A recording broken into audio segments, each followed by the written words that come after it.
যুদ্ধের পরে জার্মানি এবং জাপান একেবারে বিধ্বস্ত হয়ে গেছিল। তাদের তেমন কোনো প্রাকৃতিক সম্পদ ছিল না।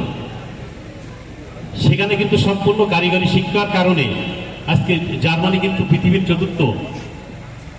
তৃতীয় ইকোনমি, এবং সেখানে কিন্তু কোনো বেকার নেই। সেই জার্মানিকে বলা হচ্ছে ইউরোপের ইঞ্জিন।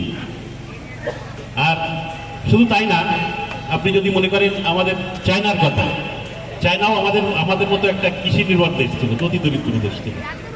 1949 সালে যে সময় মাও সেতুং গণচীন তৈরি করলেন আর কি, তারপরে ওনার শাসনামলে 4.5 কোটি লোকগুলো 2 কোটি। এখন দুর্ভিক্ষে মারা যাওয়ার পরে 1978 সালে যে সময় ডং জিয়াপিয়ং ইনি যে সময় ওই জায়গার প্রেসিডেন্ট হয়ে যাওয়ার পরে উনি প্রথমে হাত দিলেন হলো শিক্ষাকে।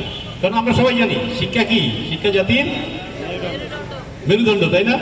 আচ্ছা, আমাদের দেশে তো 78% শিক্ষিত, তাহলে আমাদের দেশে তো বেকার কেন? শিক্ষা যদি মেরুদণ্ড হয়, তাহলে সেই মেরুদণ্ড যদি দুর্বল হয়, তাহলে মানুষটা কি শক্তিশালী হবে? কি হবে? শিক্ষাই জাতির মেরুদণ্ড, এটা ঠিক আছে, কিন্তু দক্ষতাই শিক্ষার মেরুদণ্ড। আপনি যদি দক্ষ না হতে পারেন, সেই শিক্ষা এখনকার যুগে খুব বেশি কাজে লাগবে না। উনি সে সময় আমি যে কথা বলছিলাম, ডং জিয়াপিয়ং, উনি এসে দেখলেন যে আমাদের দেশের লোকজন বিদেশে গিয়ে ভালো ভালো ডিগ্রি এনে এখানে সরকারি আমলা হয়, কিন্তু দেশের কোনো উন্নতি হচ্ছে না। সে সময় কারিগরি শিক্ষা ছিল ওখানে 5%। উনি শিক্ষাক্ষেত্রে আমূল পরিবর্তন আনলেন। আমূল পরিবর্তন এনে ওখানে প্রায় 12,000-এর মতো এখন কারিগরি শিক্ষা প্রতিষ্ঠান, এবং প্রতি বছর 3 কোটি লোক ওই কারিগরি শিক্ষায় শিক্ষিত হয়ে বের হয়। চীনকে কি বলা হয়? আমরা চীন চিনি না। আমরা যে ক্যালকুলেটরটা ব্যবহার করি কোন জায়গায়,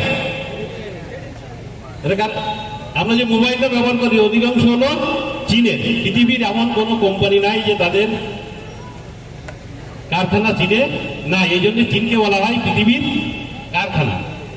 এখন ওই রকম যদি হতে হয়, তাহলে ওখানে এখন ঘরে ঘরে কিন্তু কারখানা হয়ে গেছে। তার মূল কারণ হলো কারিগরি শিক্ষা। এই কারিগরি শিক্ষা ছাড়া কিন্তু আমাদের উপায় নাই। কেন উপায় নেই? এখন হয়তো আমরা মনে করবো আমরা তো ডাক্তার হবো, আমরা ইঞ্জিনিয়ার হবো, আমরা ইয়নো হবো, ডিসি হবো, সচিব হবো, আমাদের শুনে কি লাভ? আমরা ডিপ্লোমা ইঞ্জিনিয়ার হবো। বিষয়টা তাই না? আপনাদের জানা দরকার, বাংলাদেশে এমবিবিএস ভর্তি হতে পারে সরকারি মেডিকেল কলেজগুলোতে 4350 জন, পরীক্ষা দেয় প্রায় 14